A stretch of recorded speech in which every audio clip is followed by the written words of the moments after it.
Documento 144. Em Gilboa e na Decápolis.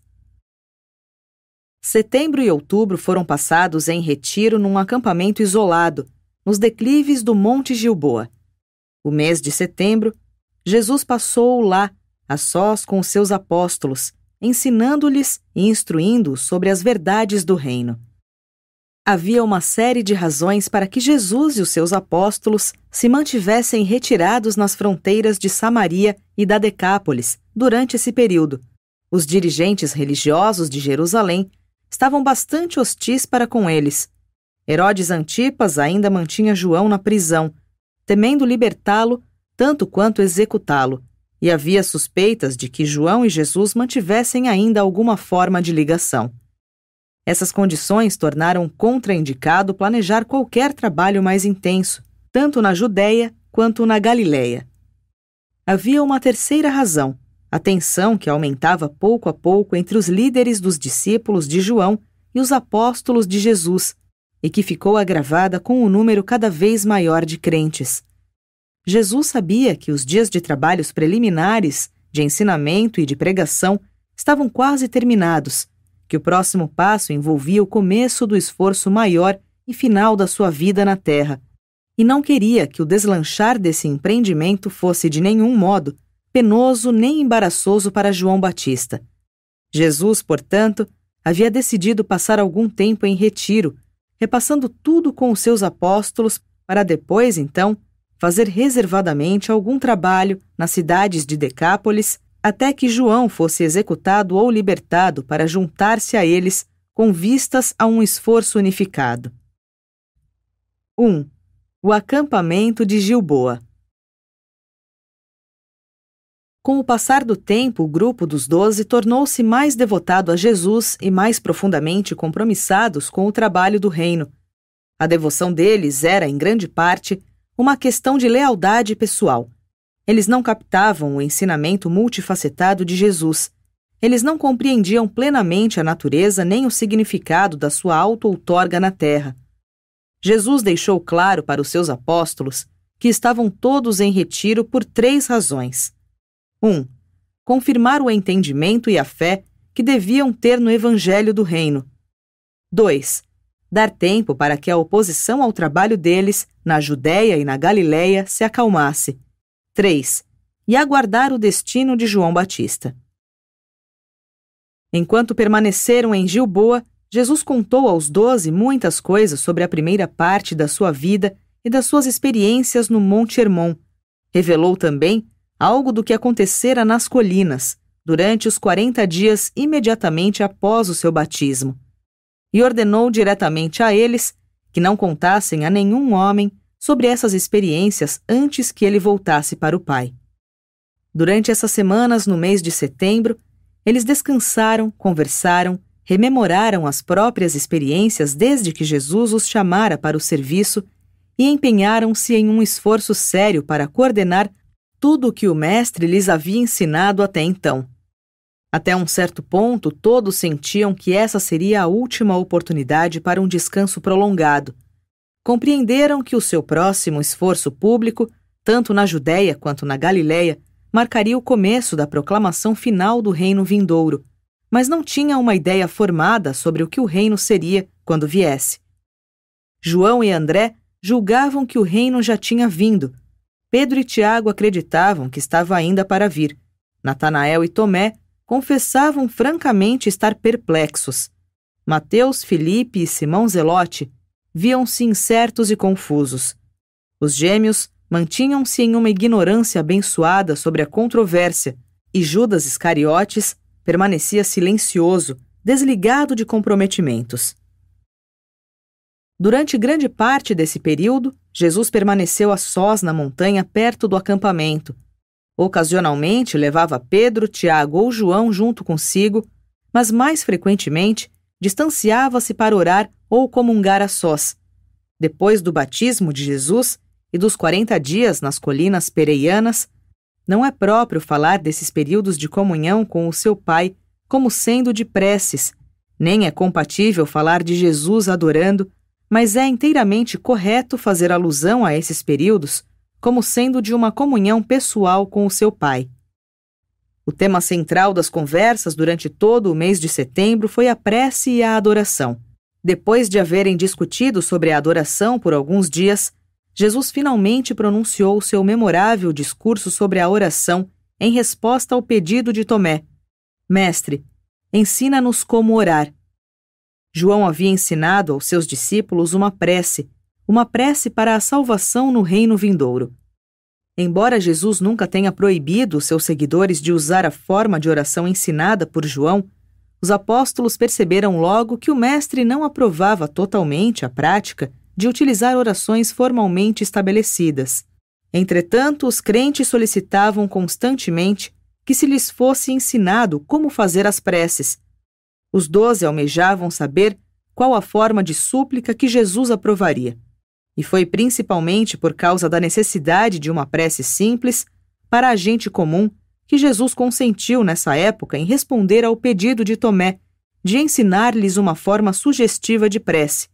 Jesus deu essa lição em uma tarde na 3ª semana da permanência deles no Monte Gilboa. 2. O discurso sobre a prece. De fato, João ensinou-vos uma forma simples de prece. Ó Pai, purificai-nos do pecado, mostra-nos tua glória, revela-nos teu amor e deixa que teu Espírito santifique nossos corações para todo o sempre. Amém. Ele ensinou essa prece para que tivesseis alguma coisa a ensinar à multidão, mas não teve a intenção de que usasseis essa súplica de modo fixo e formal como expressão da oração das vossas próprias almas. A prece é uma expressão inteiramente pessoal e espontânea da atitude da alma com o Espírito. A prece deveria ser a comunhão da filiação e a expressão da fraternidade. A prece, quando ditada pelo Espírito, conduz ao progresso espiritual cooperador. A prece ideal é uma forma de comunhão espiritual que conduz à adoração inteligente. A verdadeira oração é uma forma sincera de estender a mão na direção do céu para alcançar os vossos ideais. A prece é o respirar da alma e deveria levar-nos à persistência na tentativa de melhor conhecerdes sobre a vontade do Pai. Se dentre vós houver um que tenha um vizinho, e se este for a ele à meia-noite e disser: Amigo, empresta-me 3 pães, pois um amigo chegou de viagem para ver-me e nada eu tenho para oferecer-lhe. E se o vizinho responder: Não me incomodes, pois a porta agora está fechada, as crianças e eu estamos na cama, e eu não posso levantar-me e dar-te pão. Ele persistirá, explicando-lhe que o amigo tem fome e que ele não tem nenhuma comida para oferecer. Eu vos digo, embora o vizinho não vá se levantar para dar-lhe o pão, só porque é um amigo, mas que em vista do inoportunismo, ele poderá acabar levantando-se e dando-lhes tantos pães quantos forem necessários. E então, se a persistência consegue favores até do homem mortal, quão mais a vossa persistência conseguirá em espírito, do pão da vida, das mãos dispostas do Pai nos céus. E de novo, vos digo, pedi e vos será dado, buscai e encontrareis, batei e a porta abrir-se-á para vós. Pois todos aqueles que pedem, recebem, e aquele que busca, encontra, e para quem bate, a porta da salvação será aberta. Qual de vós, sendo pai, se o vosso filho fizer um pedido tolo, hesitaria em dar-lhe, preferivelmente, mais de acordo com a vossa sabedoria de pai, do que nos termos do pedido errado do filho? Porque, caso a criança necessite de um pão, dar-lhes-ias uma pedra, apenas porque totalmente ela pediu a pedra? Se o filho necessita de um peixe, dareis a ele uma cobra d'água, apenas porque ela veio na rede com os peixes e porque a criança imprudentemente pede a serpente? Se, pois, sendo mortais e finitos, sabeis como corresponder a um pedido e como fazer a dádiva boa e apropriada às vossas crianças, quão mais não dará em espírito o Pai Celeste e de bênçãos adicionais àqueles que pedem. Os homens deveriam sempre orar e não se deixar desencorajar. Deixai que eu vos conte a história de um certo juiz que vivia em uma cidade perversa. Esse juiz não temia a Deus, nem tinha respeito pelos homens.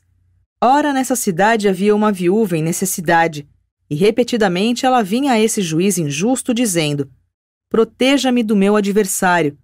Por algum tempo ele não quis dar-lhe ouvidos, mas em breve ele disse a si próprio: ora, mesmo não temendo a Deus, nem tendo consideração pelos homens, pelo fato dessa viúva não parar de me incomodar, eu farei jus à reivindicação dela, para que deixe de me cansar com as suas contínuas vindas.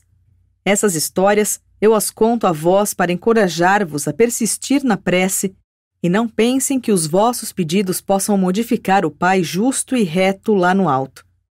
A vossa persistência, contudo, não serve para ganhar favores junto a Deus, mas para modificar a vossa atitude terrena e ampliar a capacidade de receptividade da vossa alma para com o Espírito. No entanto, quando orais, colocais tão pouca fé. A fé verdadeira removerá montanhas de dificuldades materiais que podem estar colocadas no meio do caminho da expansão da alma e do progresso espiritual. 3. A prece daquele que crê. Todavia os apóstolos não estavam ainda satisfeitos, desejavam que Jesus lhes desse um modelo de prece, o qual pudesse ser ensinado aos novos discípulos. Depois de ouvir esse discurso sobre a prece, Tiago Zebedeu disse: muito bom, mestre, mas nós não desejamos uma forma de prece para nós próprios, tanto quanto para os crentes mais recentes, que tão frequentemente nos pedem: ensinai-nos como orar de um modo aceitável para o Pai no céu. Quando Tiago terminou de falar, Jesus disse: nesse caso, então, como ainda aguardais uma prece, eu gostaria de apresentar-vos aquela que ensinei aos meus irmãos e irmãs na minha casa em Nazaré. Pai nosso que estais no céu, santificado seja o vosso nome. Vinde a nós o vosso reino. A vossa vontade seja feita, na terra assim como no céu. O pão nosso de amanhã dai-nos neste dia. Refrescai as nossas almas com a água da vida, e perdoai-nos de todas as nossas dívidas, como nós perdoamos também aos nossos devedores. Salvai-nos da tentação e livrai-nos do mal, e fazei-nos sempre mais perfeitos como vós o sois. Não é de se estranhar que os apóstolos desejassem que Jesus lhes ensinasse uma prece como modelo para os crentes. João Batista havia ensinado várias preces aos seus seguidores. Todos os grandes instrutores formularam preces para os seus alunos. Os instrutores religiosos dos judeus possuíam umas 25 ou 30 preces prontas, que recitavam nas sinagogas e mesmo nas esquinas. Jesus era particularmente avesso a orar em público. Até esse momento, os 12 haviam-no ouvido orar apenas umas poucas vezes. Eles viram-no passando noites inteiras em prece ou em adoração, e estavam muito curiosos para conhecer o modo ou a forma dos seus pedidos. Sentiam-se realmente muito pressionados a saber qual resposta dar às multidões quando pedissem que lhes fosse ensinado como orar, como João havia ensinado aos seus discípulos. Jesus ensinou aos 12 que orassem sempre reservadamente, e pediu-lhes que ficassem a sós, em meio a redondezas silenciosas junto à natureza, ou que fossem aos seus quartos e fechassem as portas quando estivessem fazendo as preces. Depois da morte e da ascensão de Jesus ao Pai, entre muitos crentes tornou-se prática terminar esta que é chamada a oração do Senhor, acrescentando: em nome do Senhor Jesus Cristo. E ainda mais tarde, 2 linhas foram perdidas na transcrição, e a essa prece foi acrescentada uma afirmação suplementar que dizia: pois a vós pertence o reino, e o poder e a glória para todo o sempre. Jesus deu aos apóstolos a prece em forma coletiva, como eles haviam orado no lar em Nazaré. Ele nunca ensinou uma prece formal, pessoal, apenas preces grupais, familiares ou sociais, e nunca se dispôs a fazer isso. Jesus ensinou que a prece eficiente deve ser: 1. Não egoísta, não apenas para si próprio. 2. Crente, de acordo com a fé. 3. Sincera, honesta de coração. 4. Inteligente, de acordo com a luz. 5. Confiante, em submissão à vontade totalmente sábia do Pai. Quando Jesus passou noites inteiras na montanha, em prece, ele o fez principalmente pelos seus discípulos e particularmente pelos 12. Pouquíssimas preces do Mestre eram feitas para si próprio, embora praticasse bastante a adoração, aquela adoração cuja natureza é a comunhão de compreensão com seu Pai do paraíso. 4. Mais sobre a prece.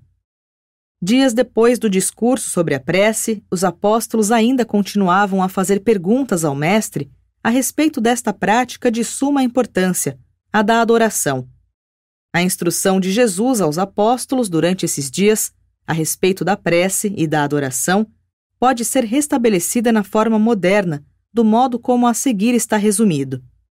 A repetição sincera e veemente de qualquer prece, quando esta é a expressão sincera de um filho de Deus e é feita com fé, não importando o quanto seja improvável ou impossível que se obtenha uma resposta direta a ela, servirá sempre para expandir a capacidade de receptividade espiritual da alma. Em todas as preces, lembrai que a filiação é uma dádiva. Nenhum filho nada tem a ver quanto a ganhar a posição de filho ou de filha. O filho da terra nasce pela vontade dos seus pais, e também assim, o Filho de Deus recebe essa graça e a nova vida do Espírito, pela vontade do Pai no céu. E por isso o reino do céu, a filiação divina, deve ser recebido como se fôssemos criancinhas.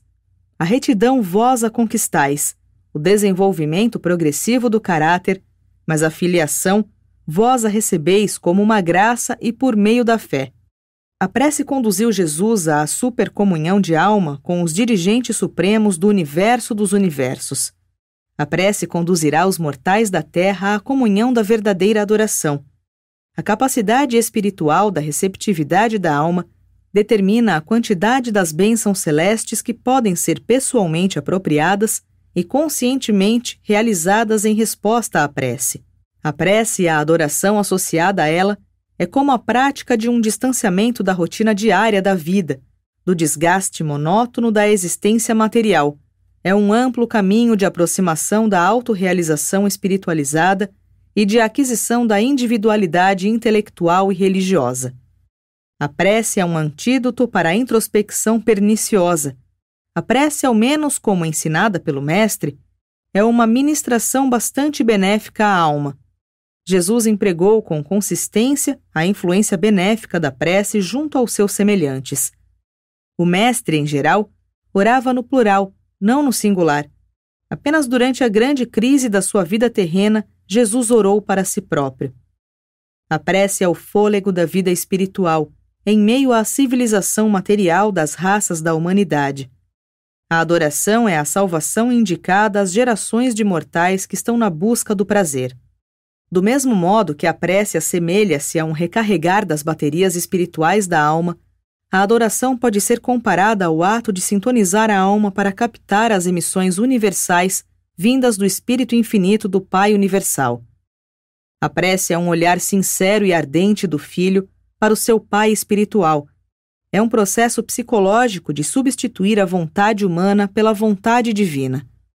A prece é uma parte do plano divino para transformar aquilo que está sendo naquilo que deveria ser.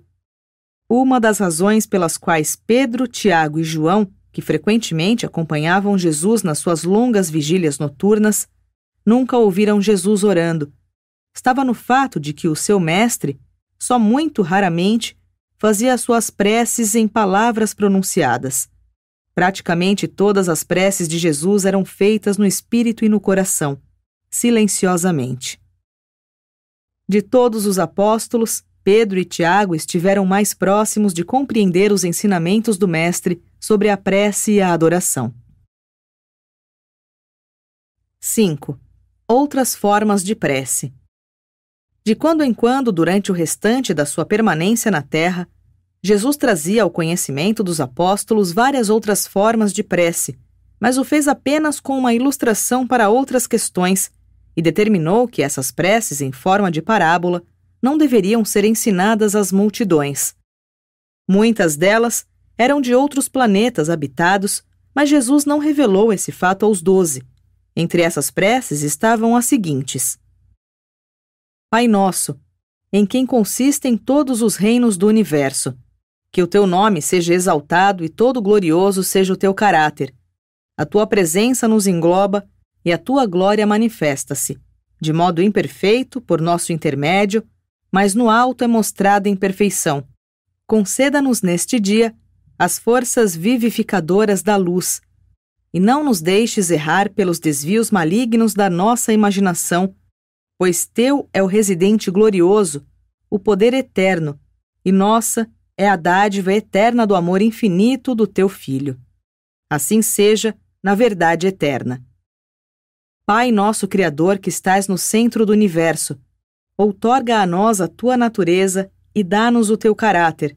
Faz de nós os teus filhos e filhas por meio da graça. Que o teu nome seja glorificado por meio da nossa eterna realização. Dá o teu espírito ajustador e controlador para viver e residir dentro de nós, e que possamos fazer a tua vontade nesta esfera, como os anjos cumprem os teus comandos na luz. Sustenta-nos neste dia, no nosso progresso dentro do caminho da verdade. Livra-nos da inércia, do mal e de todas as transgressões pecaminosas. Sê paciente conosco, assim como nós mostramos bondade e amor aos nossos semelhantes. Derrama o espírito da tua misericórdia nos nossos corações de criaturas. Conduze-nos pela tua própria mão, passo a passo, nos labirintos incertos da vida, e quando vier o nosso fim, recebe os nossos espíritos fiéis no teu próprio seio. E que seja assim feito o teu desejo, não o nosso. Pai nosso celeste, perfeito e reto, guia e dirige a nossa jornada deste dia. Santifica os nossos passos e coordena os nossos pensamentos. Conduze-nos sempre nos caminhos do progresso eterno. Sacia-nos de sabedoria à plenitude do poder, revitalizando-nos com a tua energia infinita. Inspira-nos com a consciência divina da presença e da orientação das hostes seráficas. Guia-nos sempre para cima, na senda da luz. Inocenta-nos plenamente no dia do grande julgamento. Faze-nos a tua semelhança na glória eterna, e recebe-nos no alto para o teu serviço perpétuo. Pai nosso que te mantens em mistério, revela-nos o teu caráter santo. Faz neste dia com que os teus filhos na terra vejam o caminho, a luz e a verdade. Mostra-nos a direção do progresso eterno e dá-nos vontade para caminhar dentro dele. Estabelece dentro de nós a tua soberania divina e concede-nos o domínio pleno do ego. Não nos deixe enveredar pelos caminhos das trevas e da morte. Conduze-nos eternamente nas águas da vida. Ouve esta nossa prece por amor da tua própria causa. Contenta-te em fazer-nos cada vez mais semelhantes a ti, e afinal, pelo Filho Divino, nos receba em teus braços eternos. E assim seja feita a tua vontade, não a nossa. Glorioso Pai e gloriosa Mãe unificados em um progenitor único, gostaríamos de ser leais à vossa natureza divina, que viva de novo em vós a vossa pessoa, por meio do dom e da dádiva do vosso Espírito Divino, que nesta esfera e em nós, só imperfeitamente imita a vós, tal como vos mostrais em perfeição e em majestade no alto.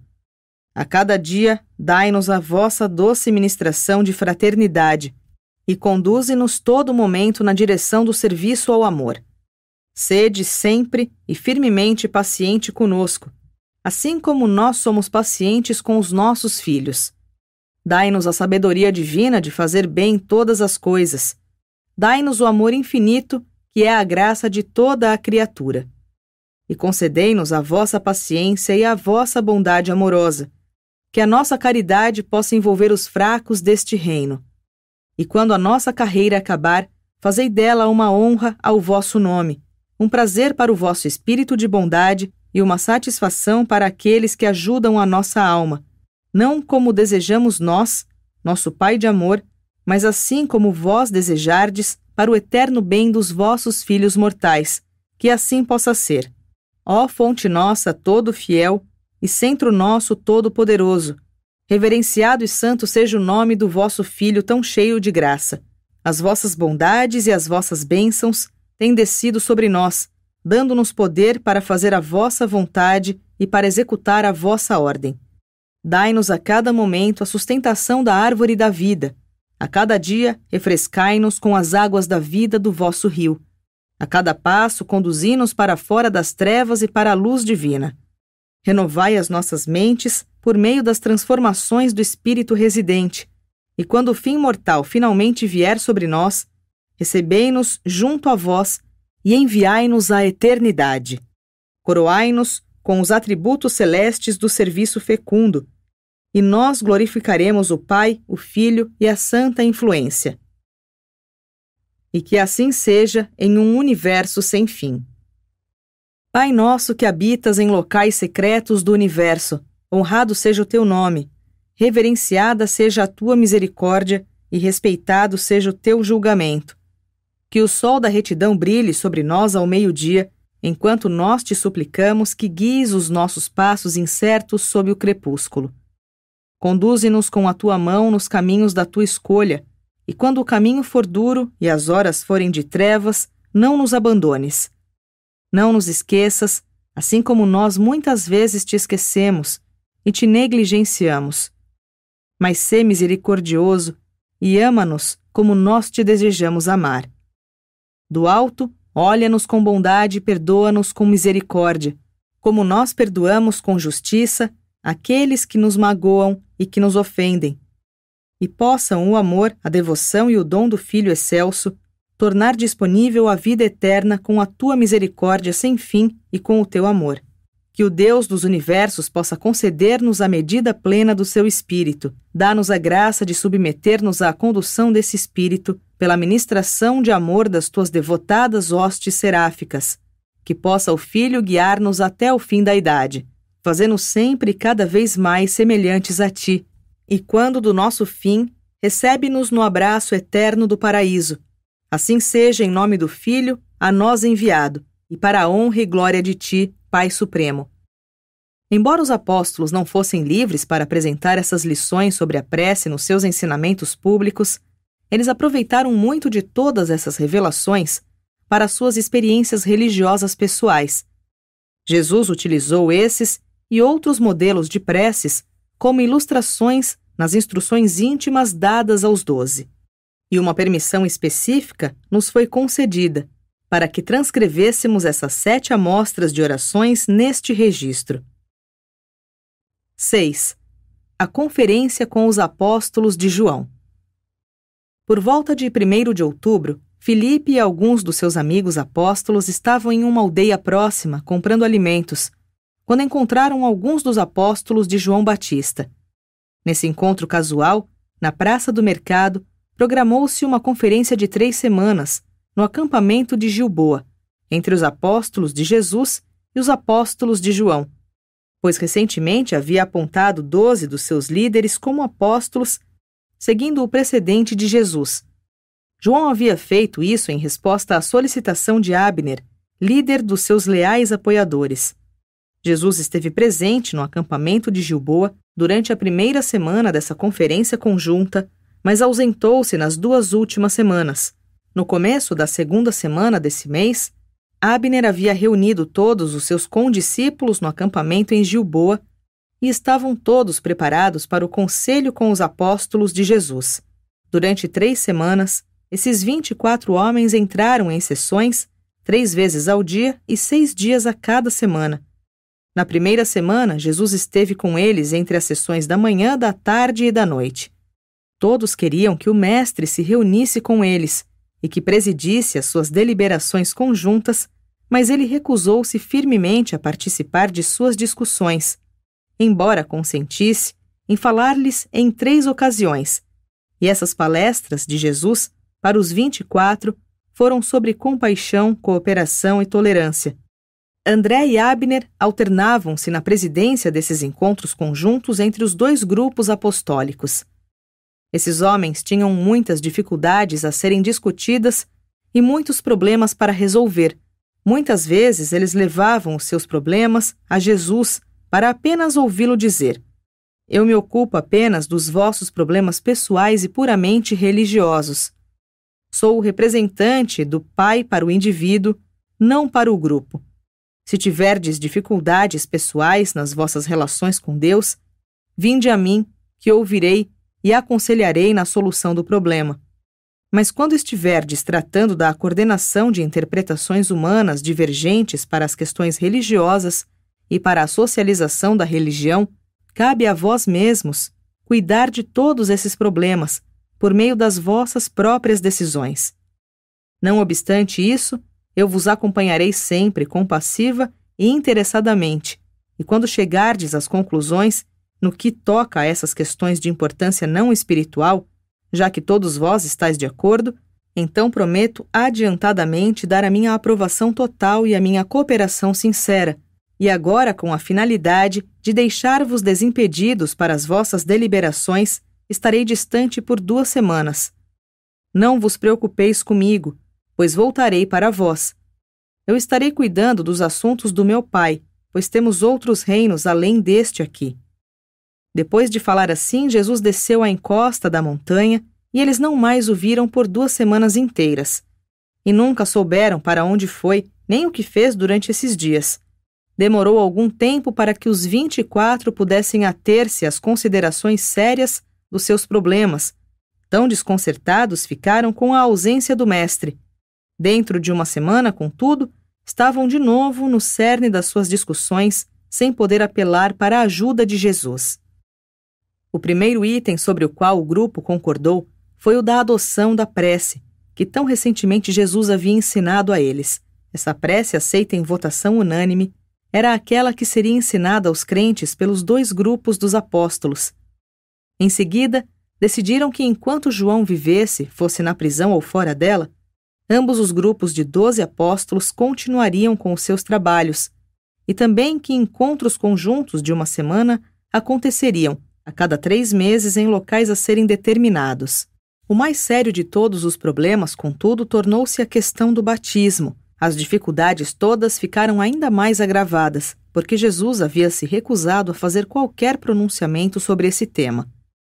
Finalmente, eles concordaram, enquanto João vivesse, ou até o momento em que eles pudessem modificar em conjunto essa decisão, apenas os apóstolos de João batizariam os crentes, e apenas os apóstolos de Jesus instruiriam finalmente os novos discípulos.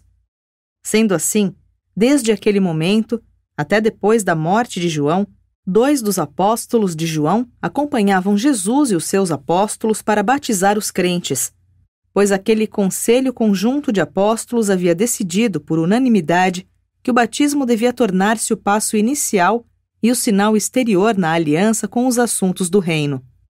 Em seguida, ficou decidido que, no caso da morte de João, os apóstolos dele apresentar-se-iam a Jesus e submeter-se-iam à direção dele, e que não mais batizariam a menos que fossem autorizados por Jesus ou pelos seus apóstolos. E então, foi votado que, no caso da morte de João, os apóstolos de Jesus começariam a batizar com água como símbolo do batismo do Espírito Divino. Quanto à questão de o arrependimento estar ligado ou não à pregação do batismo, isso ficou entregue à opção de cada um. Nenhuma decisão foi tomada como obrigatória pelo grupo. Os apóstolos de João pregavam: arrependei-vos e sereis batizados. Os apóstolos de Jesus proclamavam: acreditai e sede batizados. E essa é a história da primeira tentativa dos seguidores de Jesus de coordenar esforços divergentes, de compor diferenças de opinião, de organizar empreendimentos grupais, de legislar sobre ritos exteriores e de socializar práticas religiosas pessoais. Muitas outras questões menores foram consideradas e a solução delas foi tomada em unanimidade. Esses 24 homens tiveram uma experiência verdadeiramente notável durante essas 2 semanas em que foram levados a enfrentar os problemas e a decidir conjuntamente em caso de impasses sem Jesus. Eles aprenderam a divergir, debater, lutar, orar e transigir, e durante todo esse tempo, a conservar-se em toda a simpatia para com os pontos de vista das outras pessoas e também a manter ao menos um certo nível de tolerância para com as opiniões alheias sinceras. Na tarde da sua discussão final sobre as questões financeiras, Jesus retornou e ouviu sobre as deliberações deles, escutou as decisões e disse: Essas, então, são as vossas conclusões, e eu vos ajudarei, a cada um, a pôr em prática o espírito das vossas decisões unidas. 2 meses e meio depois dessa época, João foi executado, e durante esse período os apóstolos de João permaneceram com Jesus e os 12. Trabalharam juntos e batizaram os crentes, durante esse período de trabalho nas cidades da Decápolis. O acampamento de Gilboa foi levantado aos 2 de novembro de 27 depois de Cristo. 7. Nas cidades da Decápolis. Durante os meses de novembro e de dezembro, Jesus e os 24 trabalharam silenciosamente nas cidades gregas da Decápolis, principalmente em Citópolis, Gerasa, Abila e Gadara. Esse foi realmente o fim daquela época preliminar de absorver o trabalho e a organização de João. Sempre a religião socializada de uma nova revelação paga o preço do comprometimento e de concessões com as formas e os usos estabelecidos da religião precedente, que ela procura salvaguardar. O batismo foi o preço que os seguidores de Jesus pagaram, para levar com eles, enquanto grupo religioso socializado, os seguidores de João Batista. Os seguidores de João, ao juntarem-se aos seguidores de Jesus, cederam em quase tudo, exceto no batismo pela água. Jesus promoveu poucos ensinamentos públicos nessa missão nas cidades da Decápolis. Passou um tempo considerável ensinando aos 24 e teve muitas sessões especiais com os 12 apóstolos de João. Com o tempo, eles tornaram-se mais compreensivos quanto ao porquê de Jesus não ter ido visitar João na prisão e quanto à causa de nenhum esforço haver sido feito para assegurar a libertação de João. Nunca puderam, entretanto, compreender por que Jesus não fazia nenhuma obra miraculosa, porque ele recusava-se a dar sinais externos da sua autoridade divina. Antes de vir para o acampamento de Gilboa, eles já criam em Jesus, sobretudo, por causa do testemunho de João, mas logo eles estavam já começando a crer em resultado do seu próprio contato com o Mestre e os seus ensinamentos. A maior parte do tempo, nesses 2 meses, o grupo trabalhou aos pares, um dos apóstolos de Jesus saindo com um dos de João. O apóstolo de João batizava, o apóstolo de Jesus instruía, enquanto ambos pregavam o evangelho do reino como cada um o entendia. E eles ganharam muitas almas entre os gentios e os judeus apóstatas. Abner, o dirigente dos apóstolos de João, tornou-se um devoto firme de Jesus, e mais tarde foi feito o superior de um grupo de 70 instrutores a quem o mestre encarregou com a missão de pregar o evangelho. 8. No acampamento perto de Pela. No final de dezembro, todos foram para perto do Jordão, junto a Pela, onde novamente começaram a ensinar e a pregar. Vinham a esse acampamento tanto judeus quanto gentios para ouvir as boas novas. Foi enquanto Jesus ensinava à multidão, uma tarde, que alguns amigos especiais de João trouxeram ao mestre a última mensagem que ele recebia do Batista. João, a essa altura, tinha estado já durante 1 ano e meio na prisão, e na maior parte desse tempo, Jesus havia trabalhado muito silenciosamente, e assim não era estranho que João fosse levado a indagar sobre o reino. Os amigos de João interromperam os ensinamentos de Jesus para dizer-lhe: João Batista nos enviou para perguntar: Tu és realmente o libertador ou devemos procurar por algum outro? Jesus parou para dizer aos amigos de João: Voltai e dizei a João que ele não foi esquecido. Dizei a ele sobre o que vistes e ouvistes, que as boas novas foram pregadas aos pobres. E depois de Jesus ter falado aos mensageiros de João, ele voltou à multidão e disse: Não penseis que João duvida do evangelho do reino. Ele faz perguntas apenas para deixar os seus discípulos, que são também meus discípulos, bem seguros. João não é um fraco. Deixai-me perguntar a vós, que ouvistes João pregando, antes de Herodes colocá-lo na prisão. O que vistes em João? Uma palha balançando ao vento? Um homem de humor variável e vestido em roupas macias?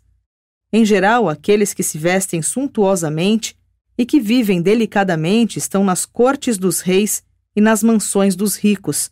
Mas o que vistes quando contemplastes João? Um profeta? Eu vos digo que sim, e muito mais do que um profeta. Foi escrito sobre João: Bem, eu coloco o meu mensageiro para que vós o vejais diante de vós. Ele irá preparar o caminho. Em verdade, eu vos digo, entre aqueles nascidos de mulheres, não nasceu ninguém maior do que João Batista. No entanto, aquele que não é senão pequeno, ainda no reino do céu, é ainda maior, porque nasceu do Espírito e sabe que se tornou um filho de Deus.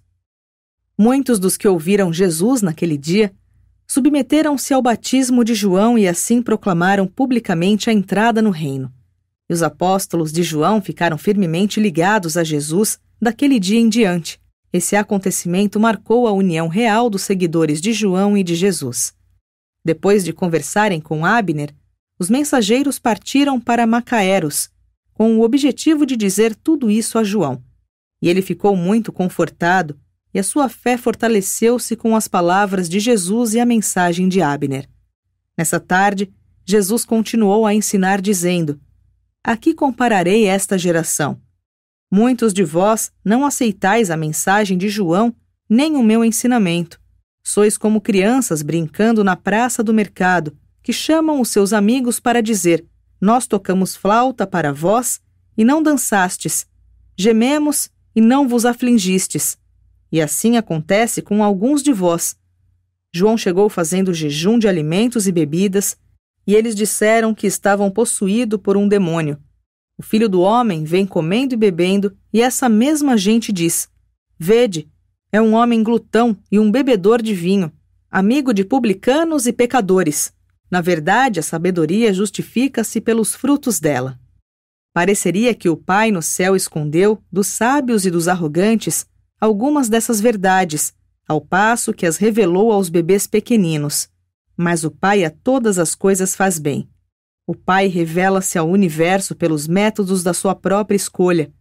Vinde, pois, todos de vós, que penais e que tendes fardos pesados, e encontrareis o descanso para as vossas almas.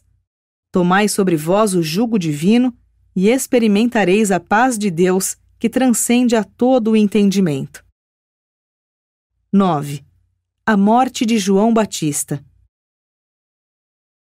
João Batista foi executado por ordem de Herodes Antipas na tarde de 10 de janeiro do ano 28º depois de Cristo. No dia seguinte, uns poucos entre os discípulos de João, que tinham ido a Macaéros, souberam da sua execução e foram até Herodes e requisitaram o corpo dele, e puseram-no em uma tumba. Mais tarde lhe deram uma sepultura em Sebaste, a cidade de Abner. Aos 12 de janeiro, 2 dias depois, partiram para o acampamento dos apóstolos de João e de Jesus, perto de Pela, e contaram a Jesus sobre a morte de João. Ao ouvir o relato deles, Jesus dispersou a multidão e, reunindo os 24, disse-lhes: João está morto. Herodes mandou decapitá-lo. Hoje à noite fazei uma reunião de conselho e colocai os vossos assuntos em ordem, como deve ser feito. Não haverá muita demora mais. É chegada a hora de proclamarmos o reino abertamente e com toda a força. Amanhã iremos para a Galileia. Consequentemente, na manhã de 13 de janeiro do ano 28º depois de Cristo, bem cedo, Jesus e os apóstolos, acompanhados de uns 25 discípulos, rumaram para Cafarnaum e se alojaram, nessa noite, na casa de Zebedeu.